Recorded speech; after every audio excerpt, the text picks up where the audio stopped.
pour bien commencer ma petite journée et me réveiller.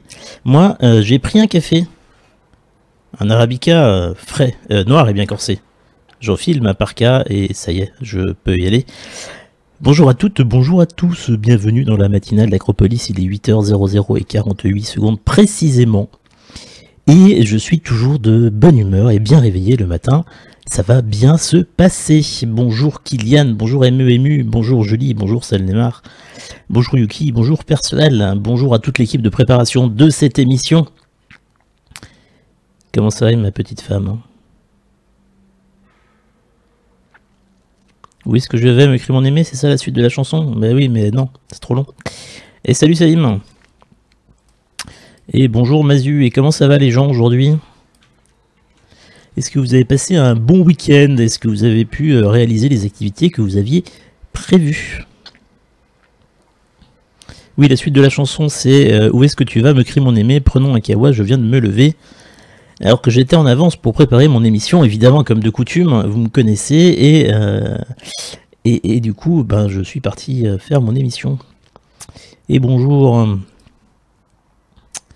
Ah, il fait encore autant de merde aujourd'hui. Hein. Nous sommes dans une situation dépressionnaire sur la France, hein, évidemment, vous l'avez remarqué. Il y a eu des orages, il y a eu des inondations, un week-end pluvieux, alors qu'il n'a pas fait si mauvais que ça à Paris, une fois n'est pas coutume.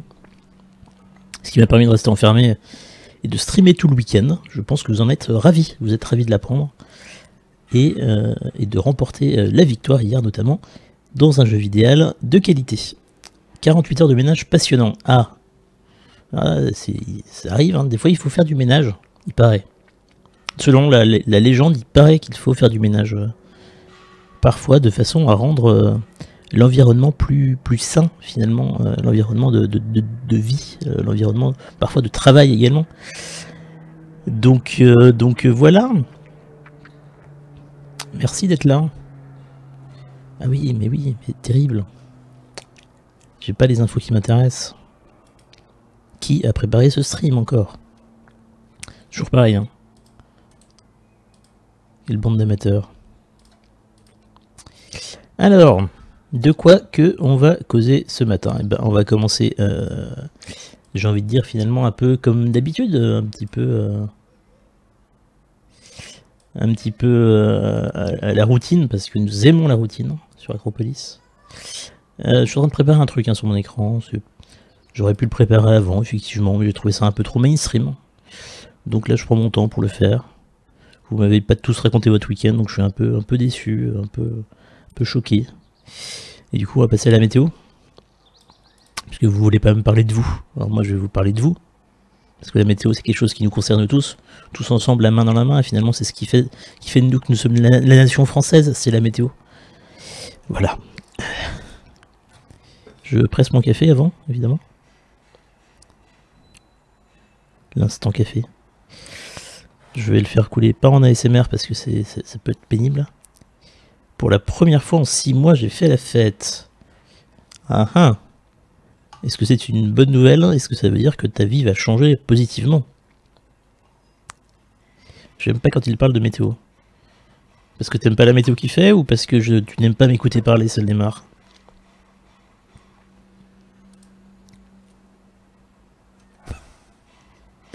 Bonjour Zoldru, déjà réveillé? Jeune effronté. Pourquoi il n'y a pas le logo? Ah, c'est pas celui-là. Ah d'accord, ok.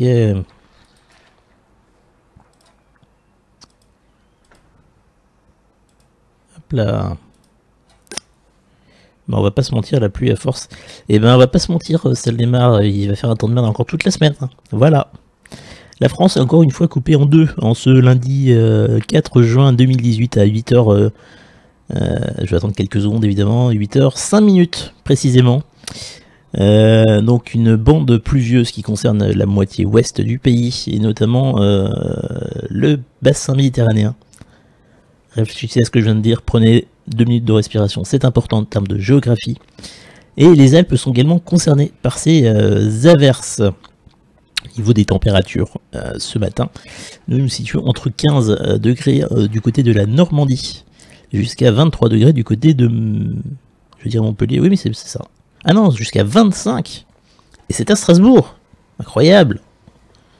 Strasbourg, le point le plus chaud de ma carte. Je vais dire de la France, mais voilà. Et les orages sont de retour en milieu de journée du côté de la Loire-Atlantique, de la Bretagne. Alors pas sur la pointe bretonne, mais dans l'intérieur des terres. Et ça va se généraliser un petit peu partout cet après-midi, avec de la grêle, avec des orages. Sauf sur une petite bande nord du pays qui restera calme, et Strasbourg qui conservera le pic de chaleur. À mon avis, ce sera une chaleur un peu orageuse, un peu insoutenable. Pour la journée à Strasbourg, voilà. Et les orages qui perdureront en début de soirée et toute la soirée, notamment sur la Bourgogne-Franche-Comté. Oui, je vais encore mourir de chaud. À qui le dis-tu, mon cher Kylian? Et la perturbation orageuse qui se décalera dans la nuit vers l'est. Elle se dégagera vers les voisins suisses élémaniques et l'Allemagne. Et pourquoi j'ai dit alémanique, je ne sais pas. Je trouvais le mot assez intéressant. À noter que la Bretagne et la Nouvelle-Aquitaine seront touchés par une nouvelle perturbation qui arrivera en cours de nuit. L'instabilité sera toujours présente mardi. On va aller assez vite parce que s'il y a de l'orage toute la semaine, bon là on est sur de la pluie demain, avec toujours la maximale à Strasbourg, et la seule ville complètement ensoleillée ce sera Strasbourg, je le signale. Et les orages reviennent un peu plus au sud que la veille demain après-midi. Et ça continue encore et encore, c'est que le début. D'accord. Donc voilà, hein, je pense que j'ai pas besoin de commenter les cartes en fait. Vous voyez que c'est quand même bien orageux toute la semaine, bien pluvieux toute la semaine. Sauf sur Strasbourg. Alors, mercredi, à peu près le même type de temps. La bande au nord, sauf la Normandie cette fois-ci, sera épargnée par les intempéries. Le reste sera sous la pluie. Des orages à peu près partout dans l'après-midi mercredi, formidable, pendant les QAG. Et une accalmie relative mercredi soir, qui va durer toute la nuit. Jeudi, des orages, hein, pour changer un peu. Jeudi après-midi, des orages. Jeudi soir, plus calme. En fait, j'ai le sentiment, vous me dites si je me trompe, que les orages c'est quand même surtout le soir, surtout la journée pardon, et qu'il y a quand même une relative accalmie nocturne en général. Voilà, une analyse d'experts qui vous est proposée ce matin en exclusivité sur Acropolis. J'aurais peut-être dû allumer la lumière parce que là je remarque que je suis hyper exposé à droite à cause du soleil qu'il n'y a pas. Des orages pour vendredi, hein. Des orages pour samedi, encore de pire en pire. En fait, ce week-end, ça sera relativement pourri. Je crois qu'on peut dire le mot. Ouais, voilà. Je pense qu'ils ne se sont pas fait suer pour les cartes. On est sur une harmonie orageuse assez nationale. C'est ce qui fait de nous que nous sommes la nation française. Moi, je note que depuis que tu as lancé cette chronique météo, le temps se détraque. Une observation intéressante, qui n'est pas fausse. Mais il n'y a plus de saison, ma bonne dame. Hein. Alors, de la pluie lundi, mardi, mercredi, jeudi, vendredi, samedi, dimanche. Donc, il fera encore un temps de merde toute la semaine prochaine. Voilà, et vous l'aurez appris en premier sur Acropolis. J'espère que vous êtes heureux de l'apprendre. J'ai jamais fait la météo aussi vite. Hein. C'est tellement tous les jours la même chose que c'est les déprimant. Ce que je vais faire, bougez pas. Je vais repasser en scène d'introduction. Je vais faire ça. Je vais te faire un truc, j'en suis navré. Ce stream est tellement mal préparé. Hop. J'avais oublié des oiseaux. Et je vais allumer la lumière pour augmenter la qualité de ce stream.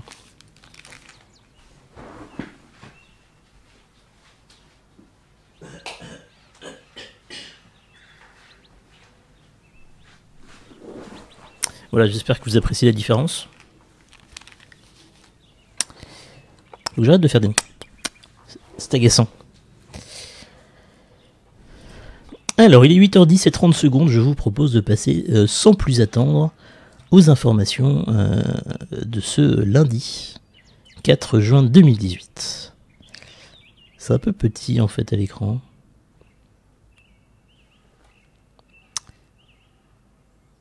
Est-ce que ça va tout détraquer si je fais ça?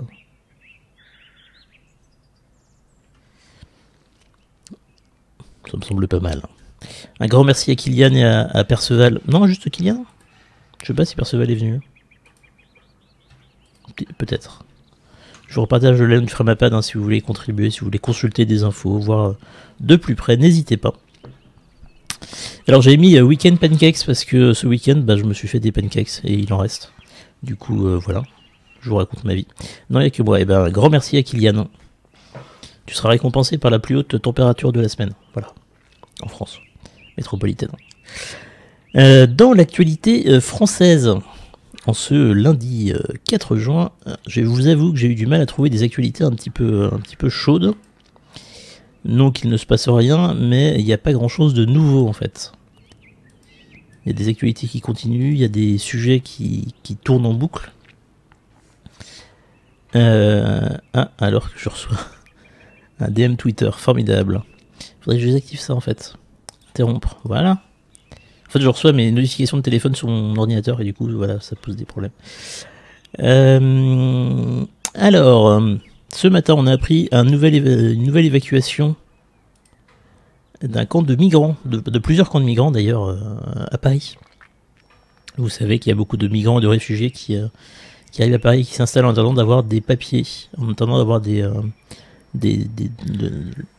traitement de leur dossier de demande d'asile, de droit d'asile, on dit droit d'asile, ou en attendant d'aller dans d'autres pays ou d'aller dans d'autres endroits. Coucou, je suis en mode radio pour aller au boulot.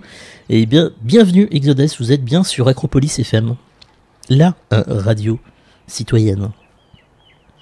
Il est 8h12, 46 secondes, tu n'es pas en retard pour aller au boulot, tout va bien. Ne conduis pas imprudemment sur la route si tu prends la voiture ou le vélo. C'est bon, moi je suis rentré dans mon pays. Parfait. Tu n'as pas obtenu le droit d'asile à Paris, celle Neymar?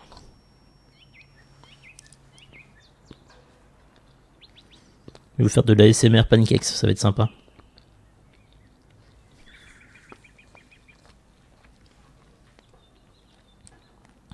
Et donc après le démantèlement du campement de migrants, dit campement du millénaire à Paris le mercredi 30 mai, ce lundi, le préfet de la région Île-de-France a annoncé que les forces de l'ordre évacueraient également les deux autres camps de la capitale. L'opération a débuté ce matin à 6h30. Depuis des mois, les exilés se sont regroupés dans le nord-est de la ville, près du canal Saint-Martin où vivent quelques 550 personnes, et à la porte de la Chapelle où ils sont 450 selon un communiqué de la préfecture d'Île-de-France et la préfecture de police. Ce sujet des camps de migrants a quand même été un gros sujet d'affrontement. A priori, c'est coutumier, mais je ne suis pas parisien depuis assez longtemps pour en témoigner. Jean Massier pourrait vous en parler mieux que moi. Ça a été longtemps un point d'achoppement entre la mairie de Paris, qui accuse l'État de ne pas prendre des dispositions nécessaires pour évacuer les camps de migrants, installer des nouveaux espaces pour les accueillir, mettre en place les démantèlements, etc. Et le gouvernement qui accuse la mairie de Paris de faire son beurre politique sur les migrants et de pas non plus faire son travail dans cette optique-là. Donc comme d'habitude, les migrants, les réfugiés servent surtout aux intérêts politiques dans un premier temps, avant d'être occupés pour des raisons humanitaires. Voilà. Je dénonce, hein, j'ai beaucoup de conviction dans ce que je dis ce matin, ça fait plaisir. Salut Raven, bienvenue. Donc voilà, une évacuation de camps de migrants et de réfugiés ce matin à Paris. A priori, ça se passe dans le calme. D'après les premiers retours qui ont eu lieu, ça se passe bien. À voir comment ça se passe par la suite. S'il n'y a pas une nouvelle réinstallation, une nouvelle création de camps à d'autres endroits dans la ville. J'ai raté que la météo, absolument Raven. Et spoiler, il y aura de l'orage toute la semaine. Voilà. En parlant d'orage, excellente transition, parce que nous sommes des professionnels de l'information évidemment. Il y a eu des inondations notamment dans la ville bretonne de Morlaix cette nuit. ville bretonne charmante de surcroît. À cause des orages, dimanche, l'ouest de la France a été frappé par de nombreux orages et de pluies diluviennes qui ont entraîné des inondations, notamment à Morlaix dans le Finistère, où les habitants se sont retrouvés les pieds dans l'eau, où il est tombé 37 mm en 3 heures. Je crois que c'est un mois de pluie en 3 heures qui est tombé en fait. En seulement 1 heure, le centre-ville était complètement inondé et la circulation est totalement coupée. L'eau a atteint son pic vers 23 heures et la décrue a commencé. Le maire de Morlaix, je sais pas si on dit Morlaix ou Morlaix, a déjà annoncé qu'il demanderait l'état de catastrophe naturelle. Et d'ailleurs, c'est Madame le maire, pour la petite anecdote. Et il y a des nouveaux orages qui vont arriver, et donc ils appréhendent un peu cette nouvelle arrivée d'intempéries. Un mois de pluie pour la France, ça fait une semaine en Bretagne. On a dit qu'on arrêtait les blagues sur la Bretagne. Ah non, on n'a pas dit ça? Ah bon, bah vas-y, je t'en prie Raven, vas-y. Excusez-moi, la voix du lundi matin est toujours un petit peu difficile, sans parler de la voix des autres jours. Donc voilà, les orages. Est-ce que vous avez été touché par les orages? Est-ce qu'il y a des inondations par chez vous? Est-ce que ça vous a empêché de faire de la trottinette électrique comme moi? Dites-moi. Parlons-en. C'est important. Et bonjour Neverline TV. Est-ce que vous êtes proche de vignes qui auraient été touchées par des intempéries aussi? Parce que c'est important les vignes. On n'en parle pas assez, mais... On ne prononce pas le X selon Wikipédia. Merci Mazu. Comment on appelle les habitants de Morlaix? Les Morlaixiens? Les Morlaixistes? Les Morlaixois?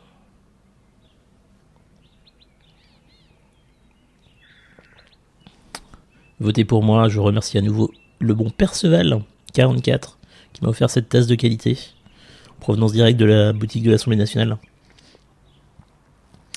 Troisième sujet ce matin que j'ai sélectionné, mais qui c'est un petit peu par défaut parce que j'aurais préféré en parler après l'annonce de la ministre.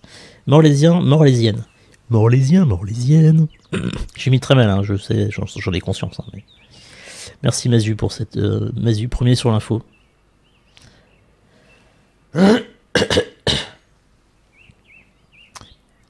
Alors, réforme de l'audiovisuel public. Voilà, donc ce que je vous disais, c'est que je voulais vous en parler plutôt la semaine prochaine, quand on aura les annonces. Et surtout, je pense qu'on va en parler cette semaine à l'Assemblée en QAG. Il va y avoir une annonce vers 11 h ce matin de la ministre de la Culture Françoise Nyssen qui va parler du projet de réforme de l'audiovisuel public. Alors souvenez-vous, alors je vais voir si Kylian n'a pas écrit, histoire que je me répète pas, mais il y a quelques semaines, le président de la République, quelques mois plutôt, le président de la République Emmanuel Macron aurait déclaré, selon un propos qui a été rapporté, l'audiovisuel public est la honte de la République en France. Du coup, projet de réforme, tout ça, de l'audiovisuel, réduction de coûts, je pense qu'ils commencent à s'habituer chez France Télévisions notamment et chez Radio France à avoir des réductions de coûts régulièrement.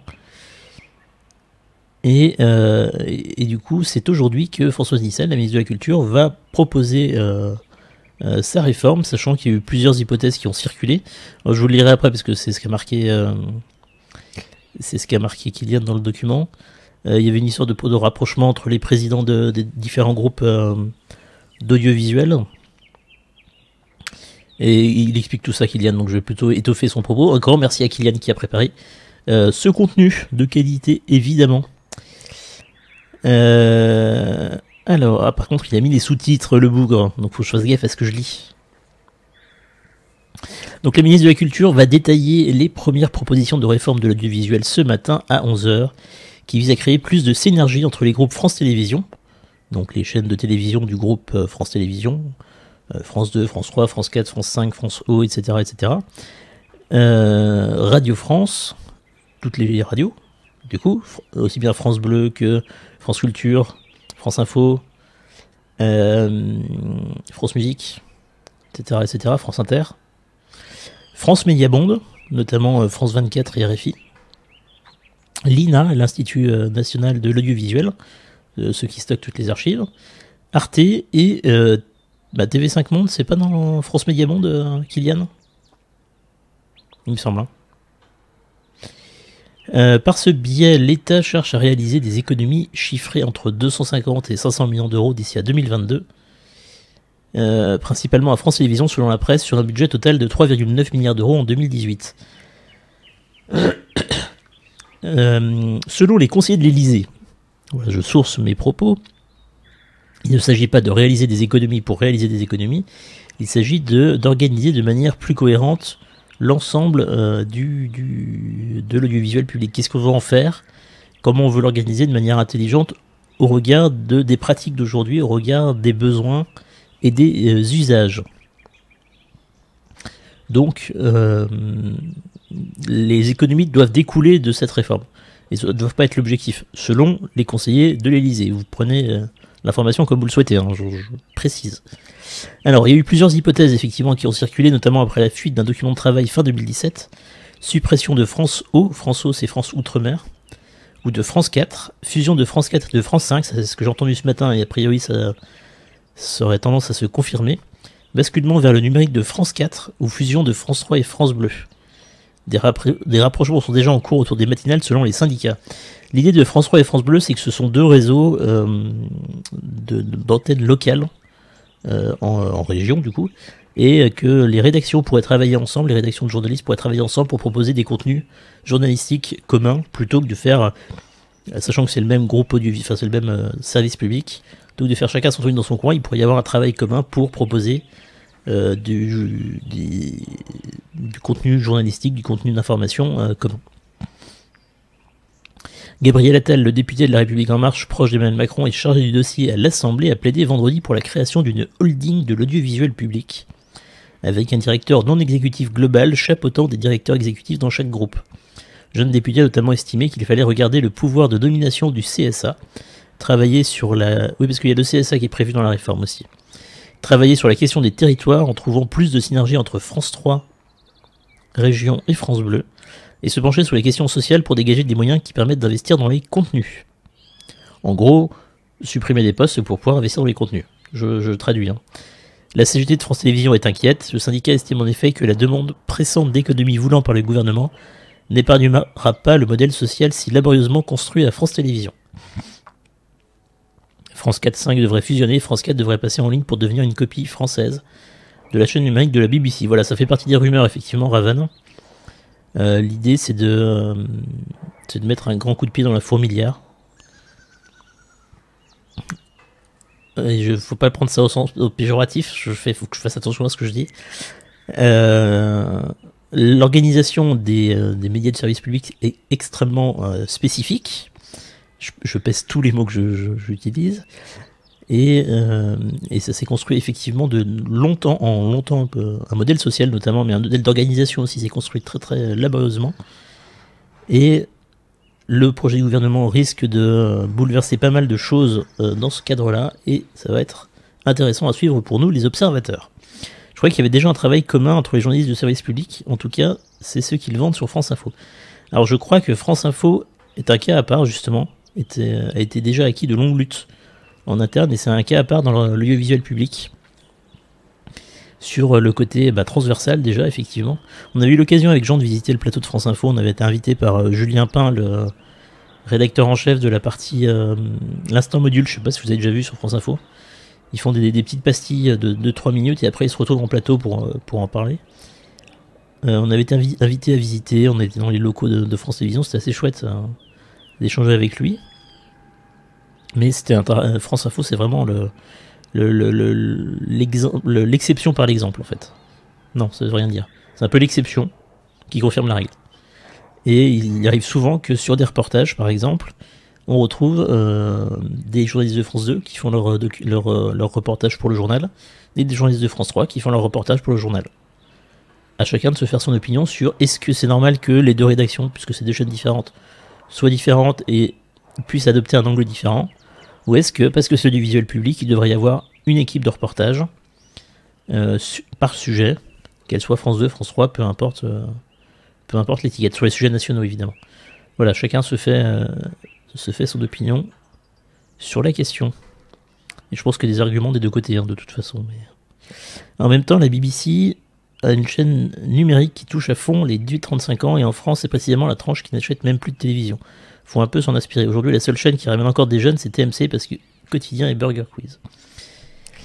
Le saviez-vous, il y a un programme sur France Télévisions qui s'appelle France Télévisions / France TV /, qui est un média complètement numérique, qui est né il y a quelques mois, et qui est en train de se développer, et qui, a priori, dans cette réforme, devrait être mis en avant, puisque l'idée de la réforme, c'est aussi de miser à fond sur le numérique, et sur les nouveaux usages, et sur les contenus. Donc vous devriez en entendre parler dans les prochaines semaines. Tiens, un petit sondage rapidement. Est-ce que vous aviez déjà entendu parler de France TV /? Et si oui, est-ce que vous avez déjà regardé France TV /? Vraie question. Parce que, effectivement, France Télévisions investit dans le numérique à destination des jeunes. Non. Non. Non. Ok, très bien, parfait. Ça confirme ce que je pensais, mais...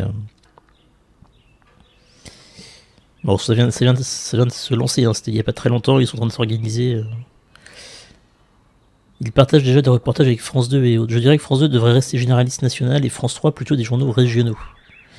Est-ce que vous pensez que France 4, la fusion de France 4 et France 5 aurait du sens? Ce matin j'entendais, c'était... qui est-ce qui est interviewé? Ancien patron de France 5, qui est député européen, Jean-Marie Cavada, qui expliquait que, à son avis... ça n'engage que lui, il faudrait fusionner France 5 et France 4, parce que France 4 aujourd'hui c'est un peu une chaîne fourre-tout qui a pas vraiment de ligne éditoriale, qui a été qui a servi de laboratoire, ou de on met un petit peu de jeunesse, on met un petit peu de sport parce qu'on a des droits et on sait pas où les caser, on sait pas trop quoi faire de France 4, mais on l'utilise comme ça. Est-ce qu'il y aurait du sens à supprimer des chaînes, à fusionner d'autres chaînes? Est-ce que vous regardez France 4, France 5? Est-ce que vous regardez la télévision? En même temps, si vous êtes sur Acropolis, c'est que vous avez un regard relativement critique sur la chose. Et ça fait plaisir. Critique, ça veut pas dire négatif, hein, je précise à nouveau. Oui, effectivement, ça aurait du sens, mais uniquement France 4 et France 5.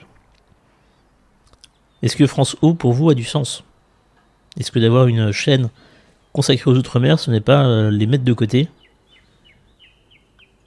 Ou est-ce qu'au contraire, ça permet justement de mettre en valeur le travail, enfin la vie dans les Outre-mer, et l'enrichissement culturel qu'il peut y avoir en échanger entre la métropole et les Outre-mer? À mon sens, les publics entre les deux ne sont pas du tout les mêmes. C'est un des enjeux.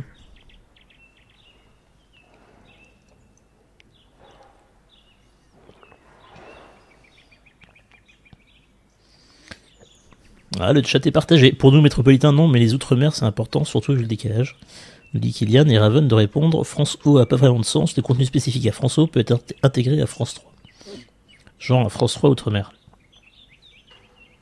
Ça n'existe pas déjà, France 3 Outre-mer? Le doute existe. Il doit y avoir des déclinaisons régionales de France 3. Des rédactions... Ça s'appelle La Première. C'est pas France 3 Outre-mer, c'est La Première. Mais il y a bien... rassemble les stations de radio et de télévision d'Outre-mer confiées à France 3 Région. C'est ça. C'est vrai que France 5 a une vraie ligne éditoriale contrairement à France 4, donc je trouverais ça dommage justement qu'on vienne foutre des programmes random de France 4 sur France 5. Donc plutôt la suppression de France 4 en fait.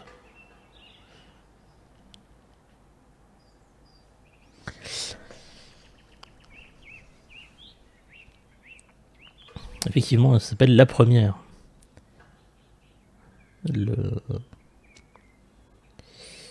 Le réseau de France 3 en région.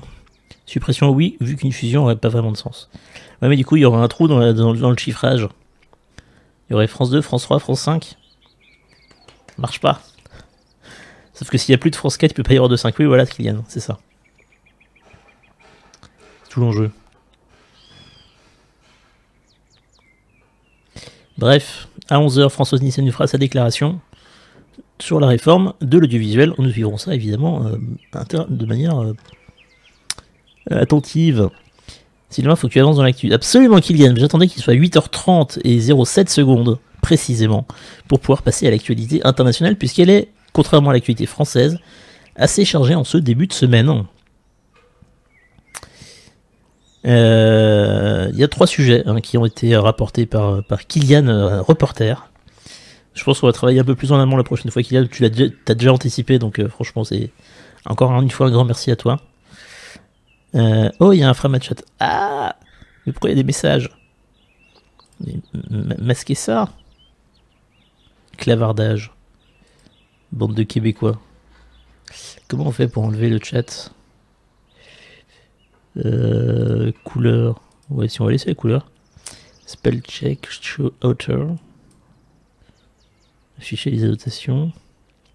Spell check, on s'en fiche. Couleur, bref, on peut pas l'enlever, tant pis. Première actualité qu'on a mis en avant. Je repartage le Framapan si vous voulez à nouveau consulter les informations. Gouvernement d'Italie, coup de théâtre après la tentative de formation d'un gouvernement populiste qui a échoué à la suite du refus du président de nommer le ministre des Finances. En fait, c'est des coups de théâtre. C'est la première case à cocher. Il y a eu des coups de théâtre en série. Merci Salim pour cette analyse de qualité. Coup de théâtre en série. On a eu une proposition du gouvernement qui a été refusée par le président puisque le ministre des Finances a été clairement anti-Europe, anti-Union Européenne. Il était pro-sortie de l'Union. Et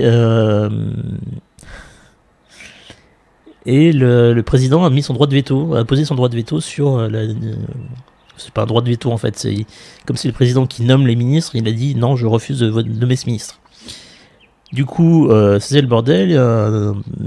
Notre Premier ministre avait été envisagé, un Premier ministre de transition vers de nouvelles élections, et finalement, un nouveau gouvernement a été proposé par la Ligue et le mouvement 5 étoiles, pour le projet de gouvernement qu'ils avons réussi à mettre en place ensemble.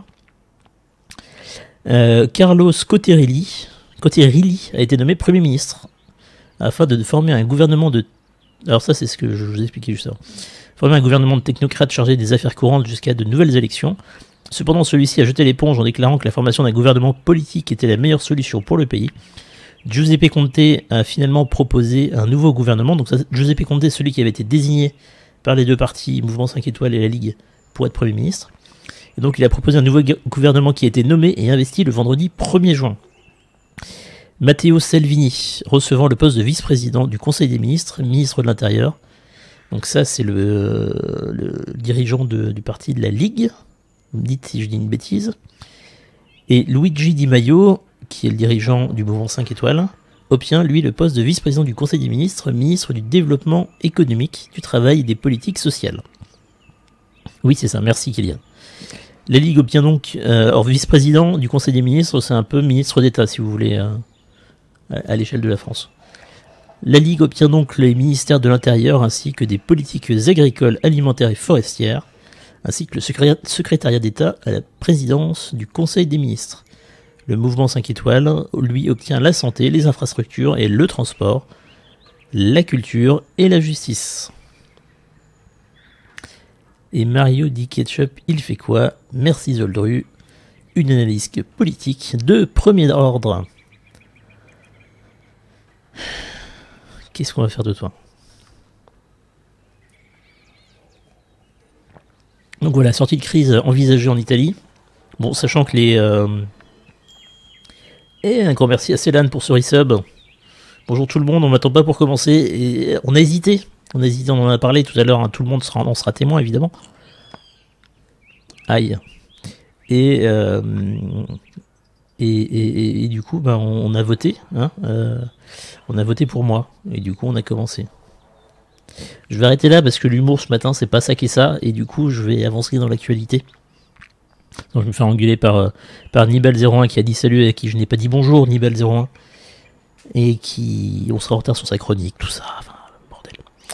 Bref, sortie de crise en Italie. Le ministre de l'Intérieur, Matteo Salvini, a déjà fait un discours en Sicile ce week-end sur l'immigration, en disant l'immigration c'est fini.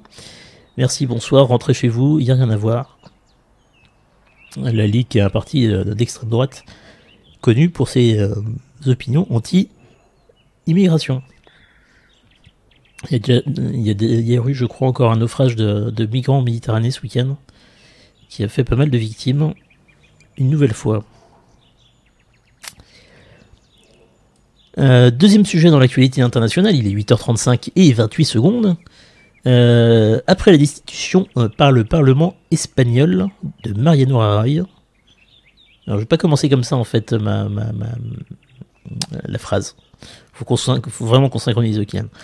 Le Premier ministre, oui c'est le Premier ministre. Le Premier ministre espagnol. Non, ça se passe en Espagne, oui, il faut que je situe géographiquement. Le Premier ministre espagnol a été visé par une motion de censure de la part du Parlement suite à des suspicions dans plusieurs dizaines d'affaires de corruption au sein du Parti populaire et dont il aurait bénéficié. Ancien Premier ministre du coup. Effectivement, donc Mariano Rajoy, visé par une motion de censure, a reconnu avant même qu'elle soit votée, ou a accepté la motion de censure avant même qu'elle soit votée en quittant son poste. Le Parlement espagnol a donc été désigné par une alliance.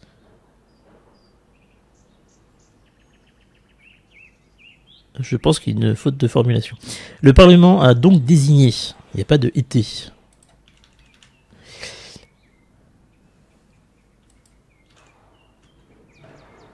Ouais, c'est bizarre la phrase. Le Parlement a donc désigné une alliance. On a donc désigné Pedro Sánchez du Parti Socialiste comme nouveau Premier ministre, grâce à une alliance hétéroclite. Une alliance politique hétéroclite. Des tractations étaient lancées quant à une éventuelle alliance avec le parti de gauche Podemos. Cela a été affirmé par sa porte-parole, annonçant qu'il s'agirait d'un gouvernement du Parti Socialiste, un gouvernement de minorité. Podemos a malgré tout émis le souhait de pouvoir faire partie du nouveau gouvernement pour porter ses projets en faveur d'une politique sociale plus généreuse et un renforcement de la réglementation et la fiscalité des banques. Le Parti Socialiste ne disposant que de 84 députés sur 350, il est fait écho dans la presse qu'un gouvernement minoritaire sera plus instable qu'un gouvernement incluant d'autres forces politiques. Affaire à suivre. Donc en fait, on a le nom du nouveau Premier ministre, Pedro Sánchez. Maintenant, il faut qu'il forme un nouveau gouvernement.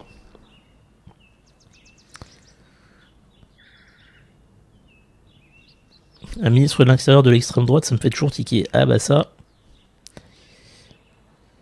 Il y a eu plus de 700 000 migrants qui sont arrivés depuis 2013 en Italie. L'Italie est quand même un territoire, notamment avec Lampedusa, on entend beaucoup parler, l'île de Lampedusa qui est au sud de l'Italie. Un territoire de passage de migrants assez important, effectivement. Pour des raisons notamment géographiques, hein, évidemment. Et tout l'enjeu, c'est savoir comment on organise la coopération européenne pour que ça se passe le mieux possible pour tout le monde. Et visiblement, les Italiens ne sont pas satisfaits de la façon dont ça se passe à ce niveau-là. Donc voilà, en Espagne, changement de gouvernement, c'est assez intéressant de voir comment fonctionnent les parlements européens, j'allais dire étrangers, mais oui, étrangers, mais européens quand même, malgré tout européens, notamment sur le fonctionnement avec la proportionnelle, avec je suis en train de penser, je suis complètement à la bourre sur autre chose, excusez-moi. La proportionnelle qui fait que les majorités sont beaucoup plus difficiles à mettre en place et l'instauration de 15% de proportionnelle en France devrait pas trop nous faire vivre ce genre de choses.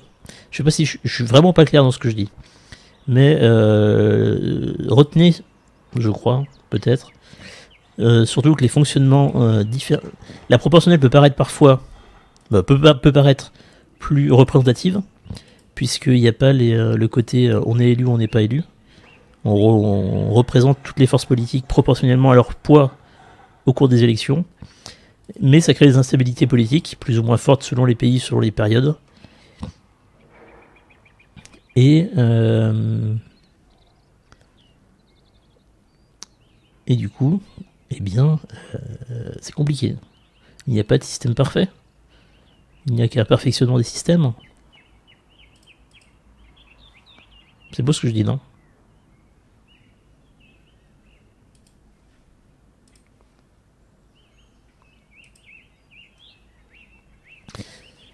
Je suis tout à fait d'accord avec toi, Sylvain. Parfait. Eh bien, écoutez, vote pour moi, Neverline TV. Après, ça n'empêche pas d'avoir une opinion sur savoir quel est le système qui semble le plus cohérent par rapport à ses propres convictions, évidemment. J'ai toujours été plutôt pro-professionnel dans une certaine mesure, mais c'est pas des fins en soi. Ne pas confondre la fin et les moyens, évidemment. Faisons un peu de philosophie politique, c'est important pour travailler à la cohésion globale de la nation française. Je dérape. Donc on va passer à l'actualité suivante, puisque le temps passe, il est 8h40 et 40 secondes. Il y a eu des législatives en Slovénie. Hier, les 1,7 million d'électeurs étaient appelés à voter pour choisir leur candidat parmi 25 partis politiques différents. Ces élections font suite à la démission du Premier ministre Miro Cerar, je ne sais pas si ça se prononce bien, au mois de mars, qui avait tiré les leçons de son incapacité à mener un ambitieux projet ferroviaire. Selon les premières estimations, les nationalistes du Parti démocrate slovène, le SDS, sont sans surprise arrivés en tête avec 25% des voix. Ce parti anti-immigration, encore un, qui a nettement devancé le parti de centre-gauche LMS, à 12,6% des voix. Le chef du SDS, Jelets Janša, on va dire que ça se prononce comme ça, a reconnu à l'ouverture du scrutin qu'il lui serait difficile de former un gouvernement et qu'il faudra probablement attendre quelques temps avant de sérieuses négociations sur un nouveau gouvernement. Si le résultat se confirme, encore une fois un exemple de proportionnel pour le coup.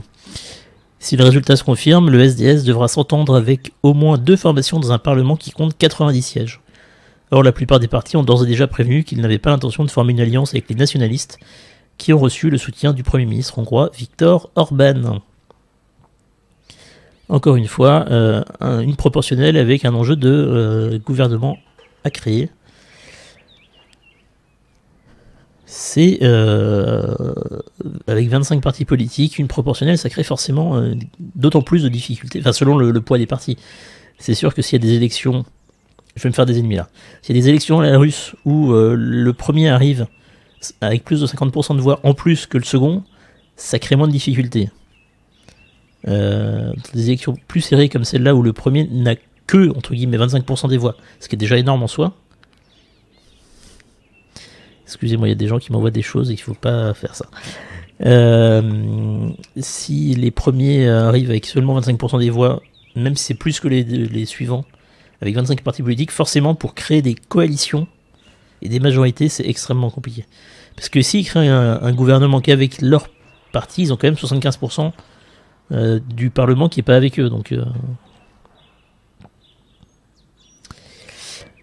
la fin, c'est important quand même, non? Et bonjour au passage, et bonjour Héroé Roségine.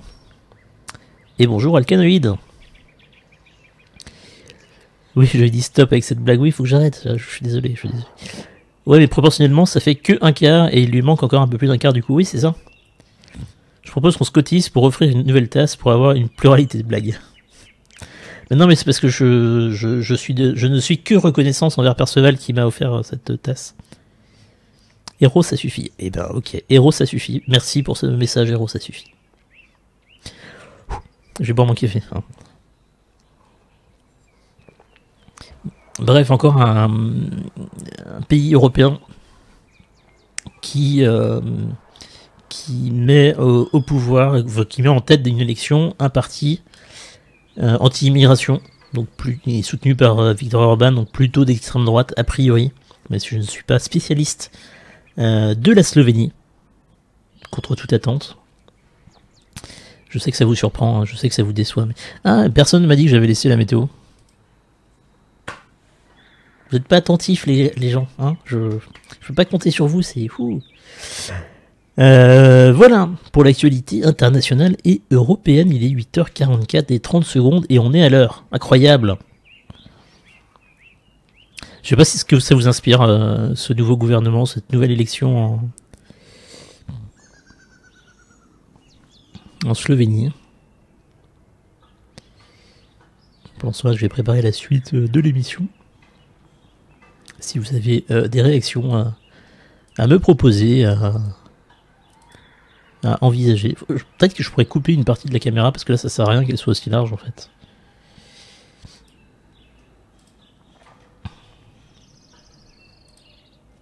C'est vous qui me dites.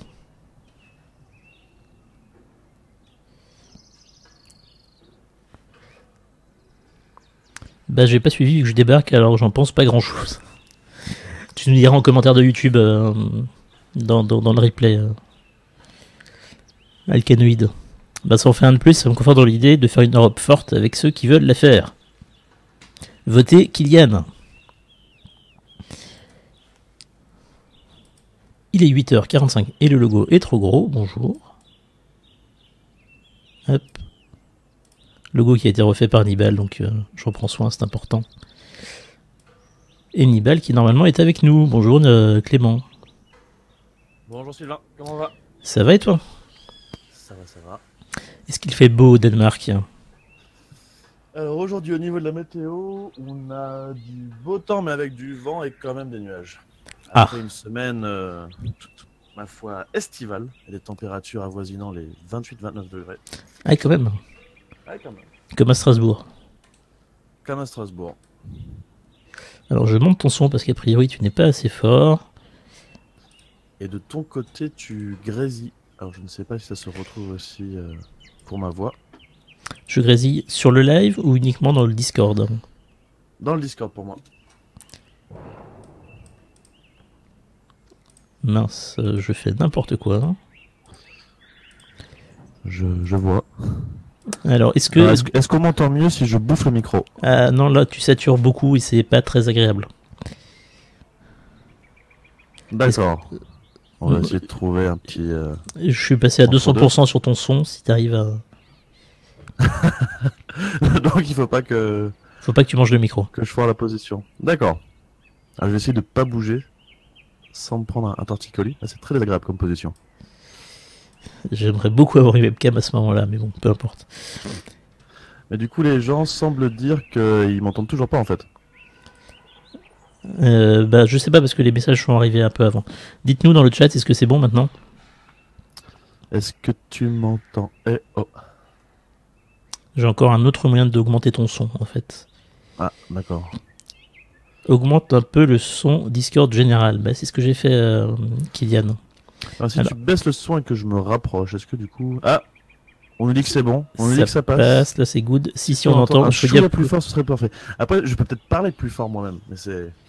Non mais attends, je vais monter. C'est le matin quand même quoi. Je vais monter le volume. Non, c'est bon. Ils disent que ça va là. On va pas leur péter les oreilles non plus. Le chat est tiraillé. Alors, mon cher Clément, ami acropolienne, manger des pommes. Ah non, ça c'est pas ça qui fait que je dise. Ami acropolien, ami acropolienne, si vous prenez le train en marche, nous commençons le 8h45 dans le monde à 8h48 et 10 secondes. Alors aujourd'hui, pour ta 6ème chronique, Clément, tu voulais sortir du train-train quotidien et faire un exercice un peu différent. Tu voulais nous proposer une revue de presse, je crois, en partant d'articles des plus anciens journaux actifs. Mais finalement, tu vas nous parler d'un projet qui est sur les rails depuis 2012, même si Jules Verne l'avait déjà évoqué en 1889. Quel visionnaire. Il imaginait alors des sortes de tubes pneumatiques jetés à travers les océans à la vitesse de 1500 km/h. J'allais dire 1500 km², mais ça marche moins bien. À l'horizon 2889. L'humanité pourrait avoir entre 8 et 900 ans d'avance avec le projet dont tu vas nous parler. Clément, quel est donc ce projet qui a fait dérailler ta revue de presse ? Alors Sylvain, merci beaucoup pour le naturel avec lequel tu lis cette introduction. On sent que ça vient de toi, on sent que c'est beaucoup de travail, beaucoup d'entraînement. Donc oui, jusqu'à vendredi en fait, j'étais parti sur une revue de presse des plus anciens journaux du monde encore actifs. Et au fil de mes recherches, je suis tombé sur le plus vieux journal d'Europe et du monde encore en activité. Il a été fondé en 1656, il y a 362 ans, et il s'appelle Haarlems Dagblad. Donc c'est le quotidien d'Haarlem. Et en comparaison avec le plus vieux journal français encore en activité, Le Figaro, qui ne date que de 1826, là on a un journal qui a 370 ans. Donc c'est en feuilletant le Haarlems Dagblad que j'ai trouvé le sujet qui va nous intéresser aujourd'hui. Alors si la régie suit, je ne sais pas si la régie suit. La régie suit, c'est compliqué. D'accord. Je suis. D'accord. Hop. Donc dans le Haarlems Dagblad, on nous présentait une entreprise néerlandaise, Art Global, qui est en train de créer le premier train européen Hyperloop. Un Hyperloop, c'est un train qui se déplace dans un tube et qui fonctionnerait avec des capsules indépendantes. Sans frottement, il lévite sur un rail grâce à la sustentation magnétique je l'ai révisé ce mot-là. Je me suis tenté la soif aussi. Et l'Hyperloop serait capable de dépasser les 1000 km/h. C'est une technologie qui, si elle est amenée à se développer, tuera probablement l'aviation sur les continents et apportera une nouvelle dimension, un nouveau rapport aux distances. À titre de comparaison, selon le site de Art Global, il faudrait 38 minutes pour faire Amsterdam-Paris en Hyperloop, contre 1h10 en avion et 5 heures en voiture. Donc pour les longues distances, la voiture deviendrait un peu l'équivalent de la charrette à cheval quand la voiture s'est développée. La vitesse de son réseau rendrait également l'achat de tout billet complètement inutile, puisqu'il y aurait une fréquence incomparable avec ce qui se fait actuellement. Ils imaginent faire des trains ou des capsules qui partent toutes les 5 à 10 minutes. Il n'y a pas de conducteur. Non, pas besoin. C'est automatique. Pas besoin. Alors si la régie suit toujours. Bien sûr. Donc petite référence un peu au surréalisme. Ici, si c'est un projet surréaliste, il n'est pas irréaliste.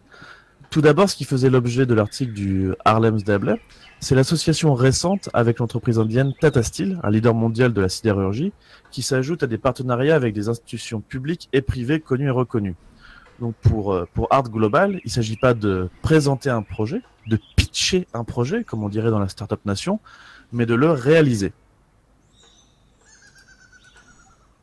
Ce projet n'est pas apparu de nulle part et une nouvelle fois porté par l'impulsion d'un homme, bien connu maintenant, Elon Musk.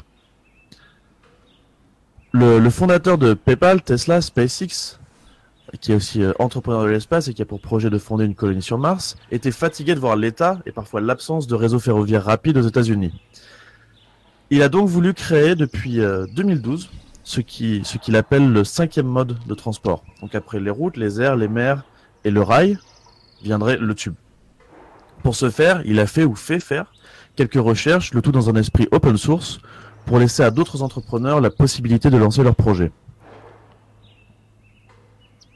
Il a organisé en 2017 une compétition remportée par un groupe universitaire néerlandais à l'origine de Art Global devant 360 autres équipes du monde, dont celle du MIT. Donc, nos amis néerlandais sont quand même des gens assez calés sur la question. Plutôt. Donc, où en est-on? C'est la question que tu t'apprêtais à me demander. Mais où en est-on, Clément, dis-moi?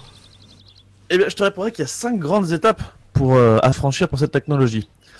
Donc, la première étape, c'est de poursuivre les tests à petite échelle. La deuxième étape, c'est de mettre en place un système à grande échelle avec des tubes de quelques kilomètres. La troisième, ce serait d'optimiser l'hyperloop pour le confort humain. La quatrième, ce serait d'établir un cadre légal. Et la cinquième, ce serait d'enfin construire la première ligne. Mais Art Global n'est pas du tout la seule à essayer de franchir ces étapes. Il y a une sorte de course à l'hyperloop qui n'est pas sans rappeler la course à l'espace, mais cette fois, il s'agit d'une course entre milliardaires. Si Art Global a mis au point en mai 2017 le premier tube de test européen, d'une longueur impressionnante de 30 mètres, des compétiteurs américains ont déjà réalisé un tronçon de 500 mètres. Il s'agit de Virgin Hyperloop One, soutenu par un autre milliardaire médiatique, Richard Branson. Magnifique illustration. Ah, mais je te remercie. Je tiens à le signaler. Elles sont toutes superbes, mais celle-là particulièrement.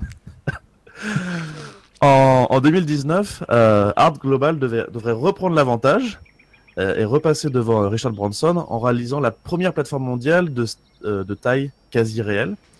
Donc ce serait une plateforme de test. Mais Virgin Hyperloop One devrait reprendre l'avantage encore en 2020 en espérant avoir une première commercialisation. Alors la France, elle est un peu perdue dans toutes ces innovations, elle cherche sa place. Donc pendant qu'on engage des milliards et des milliards pour acheter une centaine de rames de TGV, qui n'est donc plus du tout la technologie de demain, c'est plutôt une technologie qui commence à vieillir, la SF n'a pas de partenariat avec l'entreprise néerlandaise, donc européenne, mais étonnamment avec son concurrent américain de Virgin Hyperloop One. À Toulouse, on est parti sur un autre partenaire. Les collectivités locales ont commencé ces dernières semaines un projet d'Hyperloop sur le site de Francazal avec une autre société américaine, Hyperloop Transport Technology. Tenu par un profil atypique, c'est l'italien Bebop Gresta qui est avant tout connu dans le monde des médias comme un producteur, acteur ou DJ. Donc elles construisent un tronçon d'essai de 320 mètres pour tester des modules créés en Espagne. Et l'État subventionne ce projet à hauteur de 600 000 euros. Donc si l'étape 1, les tests à petite échelle, semblent être maîtrisés par tous les acteurs, ils sont donc dans une course effrénée pour être les premiers à franchir l'étape 2. L'étape 3 devrait être gérée rapidement par Virgin Hyperloop One, qui veut commercialiser d'ici à 2 ans. Et c'est l'étape 4 qui est particulièrement intéressante ici, au niveau mondial. Ces milliardaires se sont rendus compte que ce ne serait pas facile de commercialiser leur technologie directement en Amérique du Nord et en Europe. Les pouvoirs publics ne sont pas forcément prêts, en quelques mois, à donner le feu vert à un chamboulement complet des transports en commun. Ils se tournent donc vers l'Asie et le Moyen-Orient pour créer leur première ligne commerciale.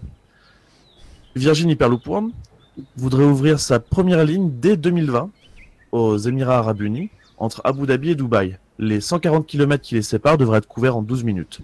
Et il dit avoir un autre projet en stock en Inde, à Bombay.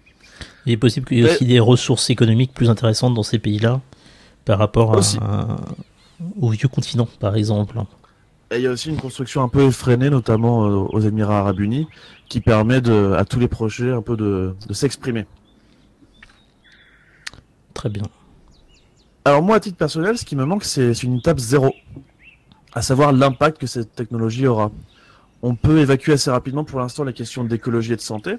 Selon l'OMS, on n'a pas pu prouver le danger des champs électromagnétiques. Et au niveau environnemental, cette technologie semble bien plus propre que ses concurrentes pour couvrir les mêmes distances. Les questions d'aménagement du territoire, voire les questions anthropologiques, ne sont par contre pas ou peu évoquées par les investisseurs. Donc là, j'ai un jeu de mots pourri sur la prochaine petite illustration. Un jeu de mots de qualité, je tiens à le signaler.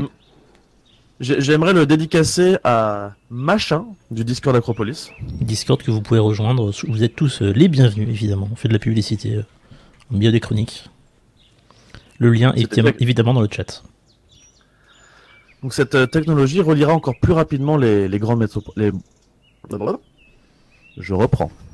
Je t'en prie. Cette technologie reliera encore plus rapidement les grandes métropoles. Elle les renforcera. Ce sera un argument de plus pour leur attractivité.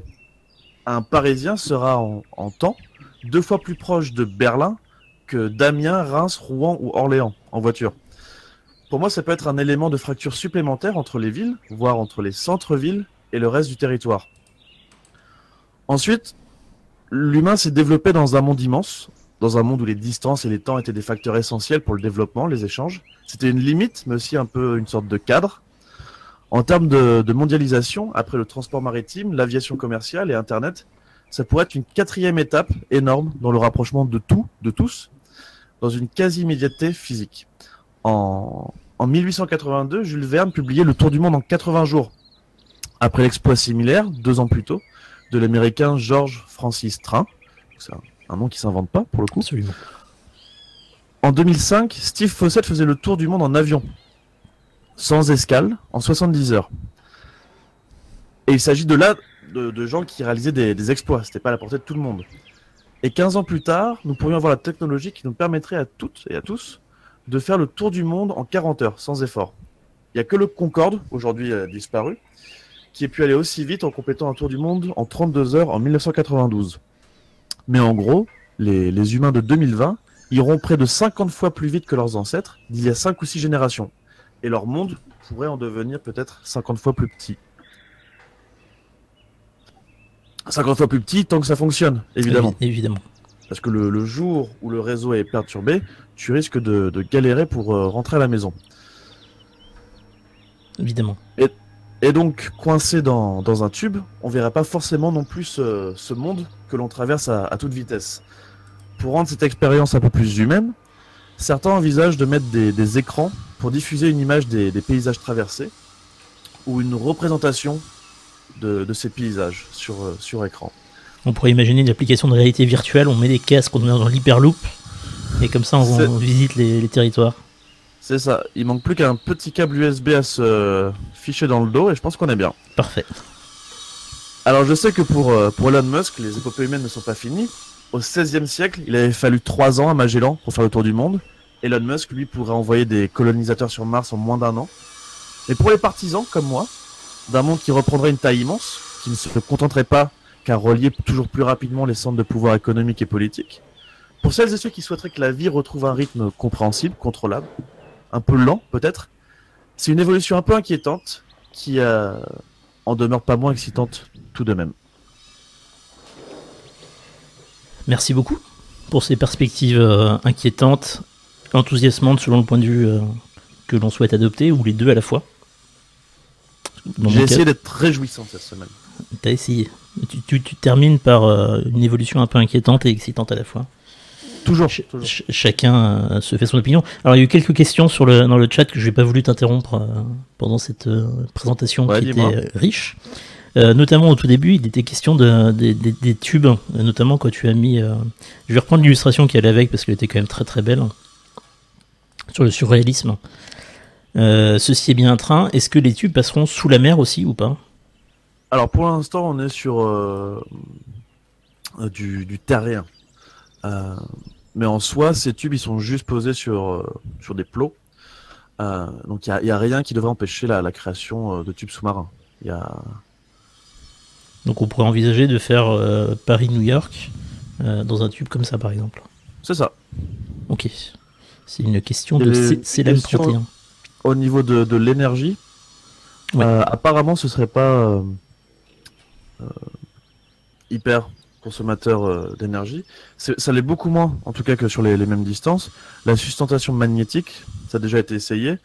Y a moins de frottement, il n'y a pas de frottement en fait du train sur le rail, ce qui fait qu'il y a moins de ralentissement. Donc une fois que tu es lancé, tu es bien lancé.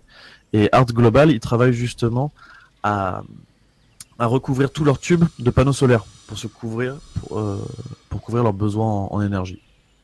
Ok. Et ce serait des tubes sous vide, ce qui fait qu'il n'y a pas non plus de résistance de l'air. Il n'y a pas de notion de résistance, donc il y a moins de consommation, il y a moins de consommation d'énergie du coup. C'est ça. C'est là 31 toujours qui demande, en fait c'est une sarbacane géante, c'est ça? C'est ça. Et une sarbacane intelligente. Apparemment, Art Global imagine un train qui partirait par exemple d'Amsterdam. Donc tout le monde partirait dans le même train, plus ou moins, dans des capsules différentes. Et ils se séparaient en cours de route, sans escale, pour aller vers Bruxelles, Paris, Berlin, Rome, Barcelone. Donc ce serait... faut pas se tromper de wagon à ce moment-là. Évidemment. Mais ouais, ce serait lancé à toute vitesse et ça se séparerait comme on sort d'une autoroute en fait. Il y aurait des voies d'entrée et de sortie sur ce réseau. Mais si on avait ça partout en Europe, ça se verrait quoi. Ce serait pas le petit truc discret. Et en même temps, si tu te trompes de wagon, c'est pas très grave parce que vu la vitesse à laquelle ça va... C'est ça, tu auras 2 heures de retard alors que tu devais aller à Barcelone et que tu étais à Rome. C'est ça. Vous savez comment c'est compliqué de faire le vide sur des kilomètres? Il y a Exodes qui s'inquiète Alors moi je sais pas, j'ai pas été embauché encore par Art Global, mais c'est effectivement ce qu'ils veulent faire. Ils veulent créer des conditions de vide et ensuite je crois qu'il y aura un apport d'air voilà, pour faire une petite soufflette de sarbacane et envoyer la machine. Et le canoïde qui s'inquiète sur les jets qu'on se prend à cette vitesse-là. Alors justement, il voudrait rester à moins de 1 G. C'est pour ça qu'on parle des 1000 km/h.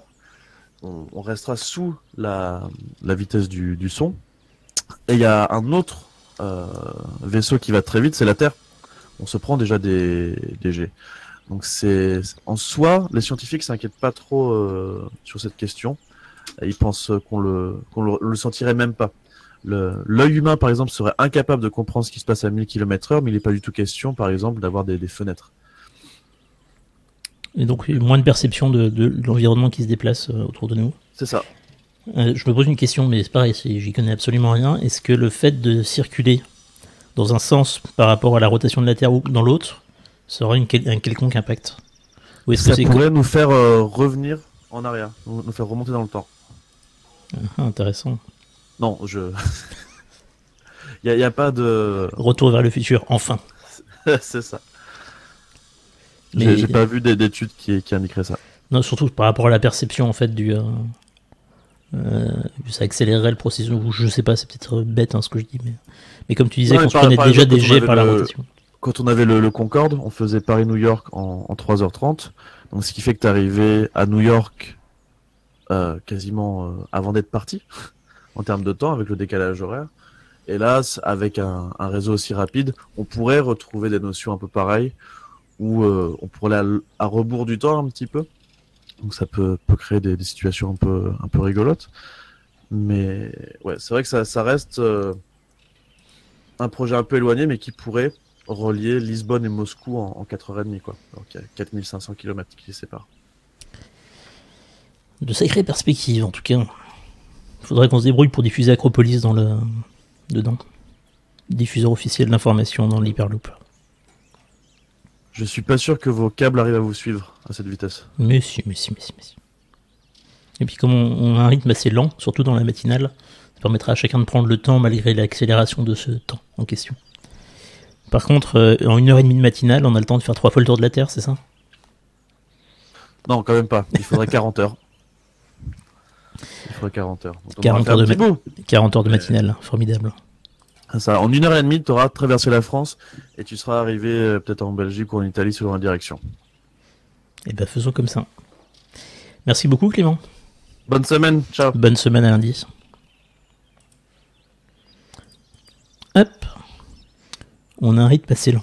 Merci Sylvain. Merci Célan. Je sais pas si on dit Célan ou Célan du coup. Parce que j'ai toujours dit Célan, mais je sais pas en fait.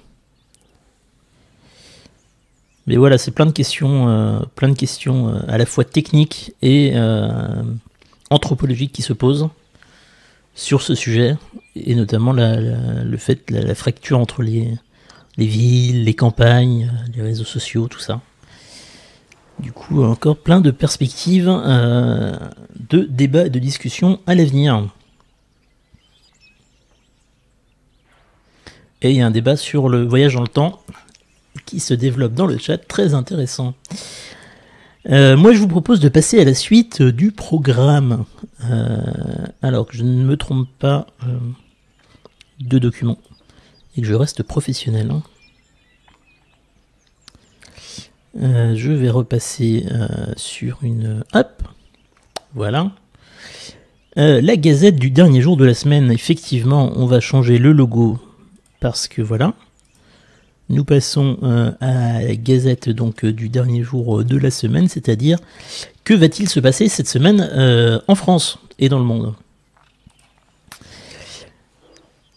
Lundi, la ministre, donc on en a parlé tout à l'heure, la ministre de la Culture, il est 9h07, 51 secondes, excusez-moi, j'ai pas donné l'heure depuis longtemps. La ministre de la Culture, Françoise Nyssen, présente la réforme de l'audiovisuel public. Voilà, on en a déjà beaucoup parlé tout à l'heure, je n'y reviens pas. On va en savoir plus sur les projets du gouvernement à cette date, sachant qu'a priori, il n'y aura pas trop de chiffres, mais plutôt les grandes lignes de la réforme qui seront présentées. Aujourd'hui, c'est également le début du 49e congrès confédéral de la CFDT, le syndicat, la fédération syndicale de la CFDT à Rennes. Et il y a également la 48e assemblée générale de l'Organisation des États américains à Washington. Et enfin, Mamoudou Gassama, le héros du 18e arrondissement, vous vous en rappelez évidemment, l'homme qui a grimpé 4 étages dans le 18e arrondissement de Paris pour sauver un enfant, qui va recevoir aujourd'hui les médailles Grand Vermeil de la ville de Paris. Une distinction remise certainement par Anne Hidalgo devant les médias. Mardi, vote du Sénat sur la réforme ferroviaire. Vous savez que les débats continuent sur la réforme ferroviaire au Sénat. Et le vote aura lieu demain. Plusieurs amendements ont été... Est-ce qu'on va avoir un live d'Acropolis de la conférence de la ministre de la Culture? Absolument pas, Raven. Déjà parce qu'à 11h, je suis pas sûr d'être arrivé au bureau.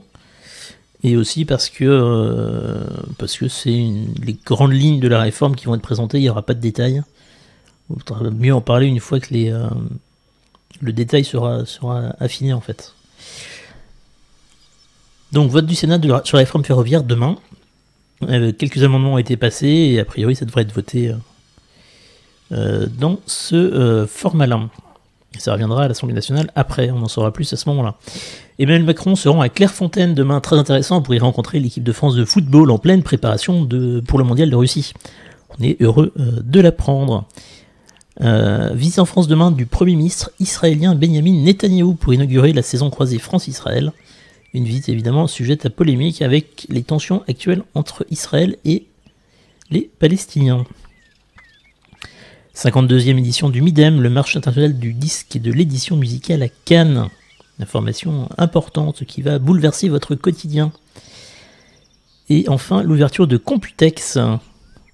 C'est un peu comme les computers, mais avec la technologie. Le plus grand salon sur les nouvelles technologies en Asie. Mercredi, Emmanuel Macron se rendra au Canada pour rencontrer Justin Trudeau avant le début du sommet du G7 qui démarre jeudi à Charlevoix, à Québec. Enfin, dans la province de Québec plutôt. Jugement au procès de Nicolas Dupont-Aignan, poursuivi pour provocation à la haine ou à la discrimination à Paris. Nous en saurons plus mercredi sur cette affaire judiciaire en cours. Computex sera présenté par Tex ou rien à voir. Alors, Célène, je n'ai pas l'information. Je suis perplexe. Acropolis, je viens de penser qu'on a oublié de dire que Dupont-Aignan a refusé la proposition de liste commune aux européennes avec Marine Le Pen. Kylian, je prends le parti de sous-commenter l'actualité politique qui n'est pas pour moi de l'actualité intéressante, mais juste de l'agitation médiatique. Voilà. Mais effectivement, il s'est passé ce week-end plein de choses. Le FN a changé de nom officiellement, c'est devenu Rassemblement National. Adrien vous en a parlé la semaine dernière dans Party Time. Et la veille, Marine Le Pen avait proposé une alliance à Nicolas Dupont-Aignan pour les européennes, que Nicolas Dupont-Aignan a refusé hier. Voilà. Agitation médiatique, on est encore à un an des élections, il va se passer encore beaucoup de choses. Pour l'instant, ils commencent à essayer d'exister, certains partis commencent à essayer d'exister. Pareil, Yann Brossa qui a été désigné tête de liste pour les européennes par le Parti communiste français. Ça me semble pas être de l'actualité chaude. Vaut mieux, à mon avis, prendre le temps de voir ce qui se passe actuellement sur le terrain. Et ensuite, on parlera des élections quand ça se réchauffera à l'approche des élections. Plutôt que de parler de l'agitation médiatique. Mercredi, toujours remise de la première édition du prix Jean d'Ormesson à Paris. On est certainement sur de la littérature. Et 36e marché de la poésie à Paris. Effectivement, j'ai vu les affiches dans le métro. Jeudi, les députés commencent l'examen de la loi sur les fake news à l'Assemblée nationale. Fort à parier que nous en parlerons dans les questions d'actualité au gouvernement.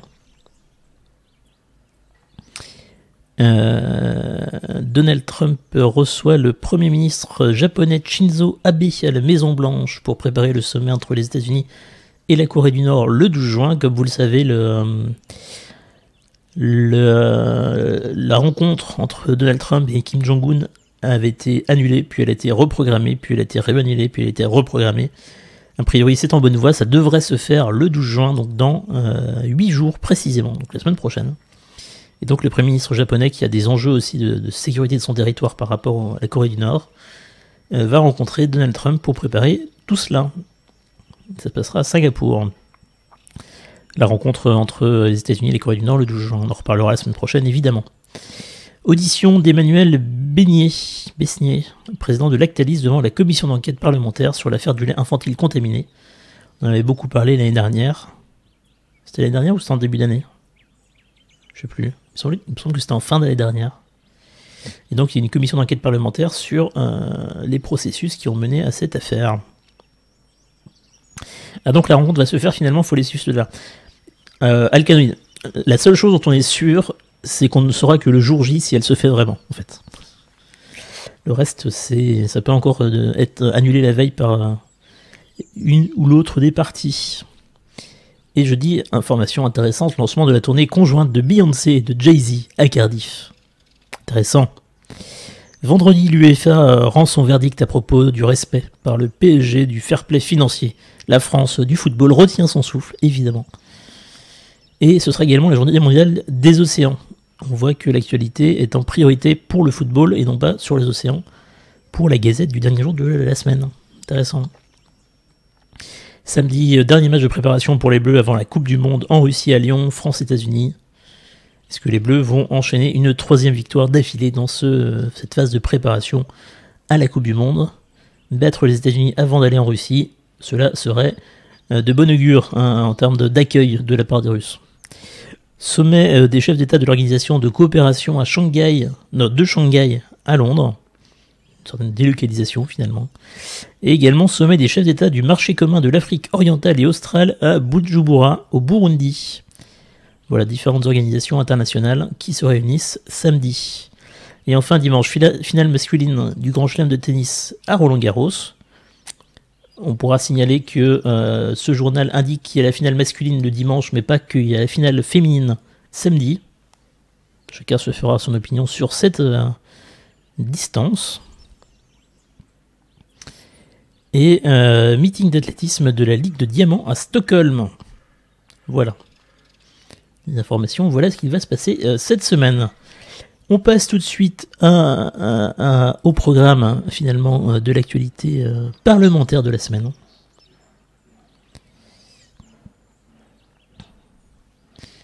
Aujourd'hui à l'Assemblée nationale, il y a la suite de la discussion sur le projet de loi Élan, le projet de loi évolution du logement, de l'aménagement et du numérique. En séance à partir de 16h à l'Assemblée nationale. On est à l'Assemblée nationale. Hein. Vous voyez que j'ai préparé le site pour une fois, c'est impressionnant. Hein. Bonjour Yuki qui grogne dès le matin. Il est 9h16 et 21 secondes. Bonne journée Xades. Demain, évidemment, il y aura en première séance les questions orales sans débat. Ensuite, les questions au gouvernement et la suite du projet de loi Élan. Mercredi, on aura certainement les QAG, la suite du débat sur le projet de loi Élan. Youpi, je sens que le projet logement va vachement nous sortir du sable. Rapport à sous les pavés la plage, les 50 ans de mai 68, c'est ça? J'ai pas compris. Évidemment, je te taquine, Alcanoïde. Jeudi, discussion sur la proposition de loi relative. Alors, à mon avis, vu le programme, on est sur une niche parlementaire jeudi. Mais je ne sais pas de qui. Alors, voir le dossier législatif. La page à laquelle vous souhaitez accéder n'existe pas. Très bien. Niche parlementaire jeudi. Est-ce que quelqu'un sait de quel groupe est cette niche parlementaire? Vous qui êtes toujours très bien informé dans le chat. Alors, quels sont ces sujets? Discussion de loi relative à l'interdiction des usages des téléphones portables dans les écoles et les collèges. Ah non, c'est pas une niche. Parce que ça c'est un projet de Jean-Michel Blanquer. Interdiction du téléphone portable dans les écoles et les collèges. Discussion de la proposition de loi relative à la lutte contre les fausses informations. C'est pareil, c'est le gouvernement, ça. Discussion de la proposition de loi organique relative à la lutte contre les fausses informations. Et parce qu'il y a une loi organique et une loi non organique. Et discussion de la proposition de loi renforçant la lutte contre les rodéos motorisés. Ok. Proposition de loi à ce sujet, je ne savais pas. Et donc ce sera le sujet toute la journée, et ils avanceront en fonction des débats sur les amendements. Donc non, il n'y a pas de niche parlementaire, excusez-moi. Autant pour moi. Et vendredi, rien au programme pour le moment, en fonction de l'avancement des débats évidemment. Ils pourront éventuellement envisager de prolonger les séances. Il est 9h18 et 41 secondes, on passe au programme 2, tout de suite la suite, hein, comme disent les jeunes, au programme du Sénat. Alors, l'agenda du Sénat, qu'y a-t-il au programme? Présidence, activité internationale, cela ne nous regarde pas. On passe à la séance publique. Explication de vote et scrutin solennel sur le projet de loi transport, on en a parlé tout à l'heure. C'est demain que votera le Sénat sur le projet de loi transport, le projet de loi de la réforme de la SNCF. Il y aura ensuite un débat sur le transport fluvial, transport de marchandises principalement, sur nos rivières et fleuves. Surtout fleuves, du coup, parce que fluvial. Le rapport truc. Et le soir, débat sur les conclusions du rapport sécurité routière, mieux ciblé pour plus d'efficacité. Certainement un rapport notamment à l'interdiction de dépasser les 80 km/h sur les voies, sur les routes secondaires, non sans séparateur central. Un sujet qui tient à cœur aux sénateurs proches des territoires. Excusez-moi, c'était un petit sarcasme tout à fait personnel. Mercredi, explication de vote sur la proposition de loi autorisation d'analyse génétique sur personnes décédées. Ok. Également explication de vote sur la carte du combattant aux soldats engagés après les accords d'Évian. Alors ça fait rapport à un sujet qui a été évoqué au QAG, l'Assemblée nationale, la semaine dernière, je crois, mardi. Donc je vous laisse regarder ça sur le replay. Sur YouTube, Acropolis Replay, évidemment. Ensuite, nous aurons préservation d'une politique agricole commune forte. PPRE, je sais pas ce que c'est PPRE. Que veut dire PPRE? Programme personnalisé de... Non, c'est peut-être pas ça. Si, programme personnalisé de réussite éducative. Non, je pense pas.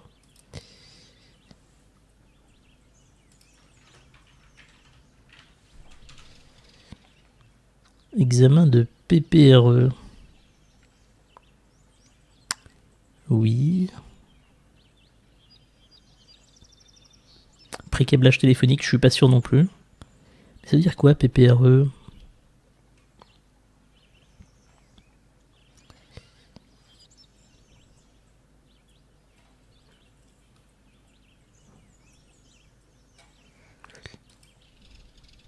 Je vais investiguer. Merci Kylian Investigation. Voilà ce que c'est que des acronymes partout. Bah, exactement. Insupportable. Voilà, donc Kylian va investiguer. Merci beaucoup. On va pouvoir avancer en attendant. Et le soir, c'est PPR. Ok. Déontologie et prévention des conflits d'intérêts des sénateurs. Beaucoup d'actualités mercredi. Jeudi, séance publique. On demande l'UBU pour un bon jeu de mots sur les PPRE, effectivement. Jeudi, QAG au Sénat. Et ensuite, projet de loi modernisation de la transmission d'entreprise. Voilà, un sujet intéressant qui n'a pas bouleversé notre quotidien. Et vendredi, suite de l'ordre du jour la veille, donc le projet de loi sur la transmission d'entreprise. Au Sénat, il est 9h22 et 30 secondes. Nous passons tout de suite, sans transition, à la mauvaise fenêtre, incroyable. Acropolis, nous passons à la programmation de la semaine. Programmation qui va vous surprendre. Puisque nous sommes dans la matinale de Comme un lundi, demain nous aurons les QAG à 14h30, il y aura It's the Economy Stupid, 2 heures d'It's the Economy Stupid à 20h, mercredi les QAG, jeudi Party Time comme chaque jeudi, et le soir la libre antenne d'Acropolis, un programme tout à fait classique finalement, hein, et ô combien pertinent. Et je ne sais pas si vous avez remarqué, depuis la semaine dernière, notre Raphaël National vous propose sur Twitter le programme de la semaine via un tweet et une petite illustration de qualité. On essaie de trouver le format qui sera le plus intéressant, le plus pertinent sur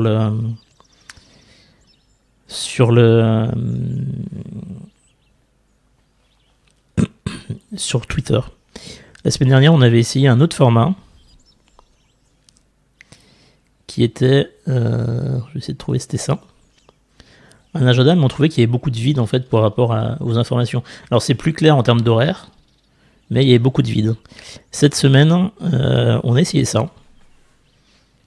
Il y a moins de vide, et ça montre que nous sommes une équipe finalement, que nous sommes un collectif au service de la communauté, au service du don de soi. Voilà, qu'est-ce qui est le plus efficace, qu'est-ce qui est le plus intéressant? Il y a d'autres possibilités. Et Nibel qui nous dit ça manque de femmes, on nous l'a fait remarquer sur Twitter, on en est pleinement convaincus, nous sommes d'accord. Et nous travaillons à ce que ça change. Laissez Acropolis faire son travail. Mais oui, on est d'accord, ça manque de femmes. On souscrit à cette analyse, on aimerait beaucoup que ce soit différent, et on travaille à ce que ce soit différent pour la rentrée, notamment pour septembre. Pas d'annonce à ce sujet, mais voilà. Désolé. Il n'y a pas de désolé, pas désolé là, c'est vraiment désolé. On aimerait beaucoup. Donc voilà, je sais pas ce que vous en pensez. Est-ce qu'il y a un format que vous préférez, une illustration vous nous dites. Et les femmes sont présentes, mais elles se cachent. Les femmes de l'ombre, comme Yuki par exemple, qui font un travail formidable pour Acropolis, mais finalement ne sont pas les plus mises en avant. Et c'est dommage. Le deuxième format me semble bien plus ergonomique. Je suis d'accord avec toi, Céline. Mais est-ce que c'est aussi lisible? Et après, c'est vrai que comme on a ajouté sur le site la possibilité d'ajouter à son Google Agenda la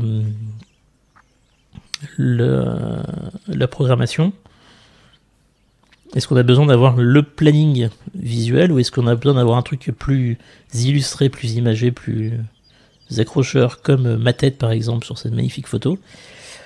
Là, je sais pas.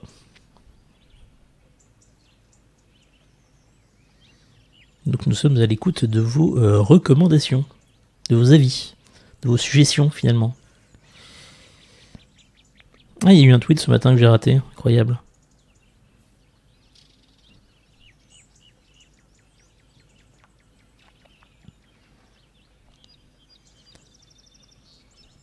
Pour la communauté, c'est mieux avec voteté. Oh, quel poète ce Nibal. L'agenda, c'est pour vos partenaires. Mais attention aux têtes lors des apéropolis. Mais ce qui se passe aux apéropolis reste aux apéropolis. Absolument. Voilà, il est 9h26 et 45 secondes. On a fini le programme, je crois. Vers l'infini et au-delà. Il y a eu des informations scientifiques de la semaine. Annonce de la découverte d'un fossile de lézard en Italie, vieux de 240 millions d'années. Cette annonce repousse l'apparition des lézards et des serpents de plus de 75 millions d'années.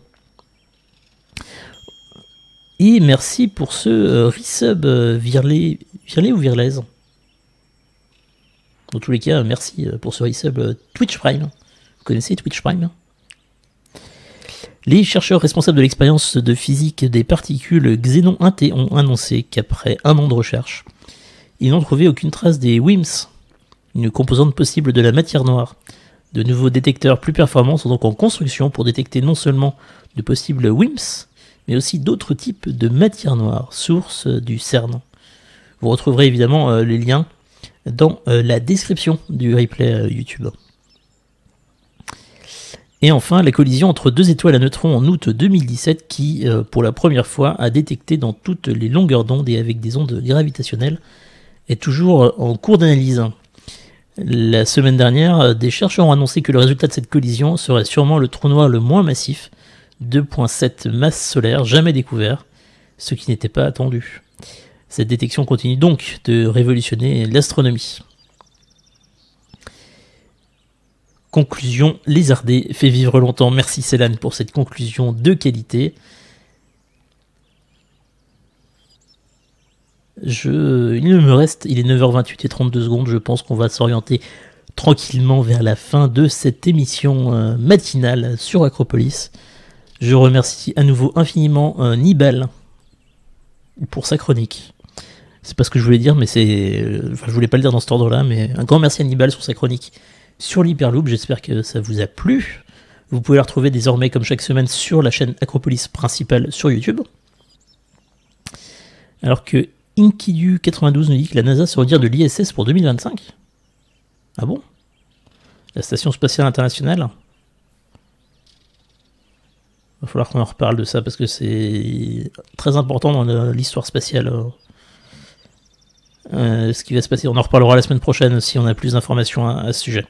Donc merci à Nibal pour sa chronique que vous retrouvez sur YouTube Acropolis. Merci à Kylian qui m'a grandement aidé, infiniment aidé pour cette émission, en remplissant notamment le Framapad.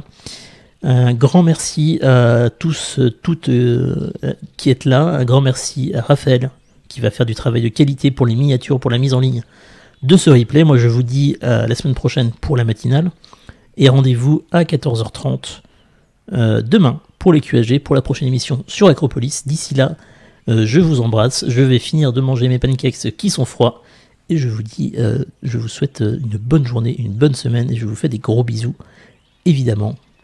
À bientôt, je vais couper le son des oiseaux avant de mettre le générique.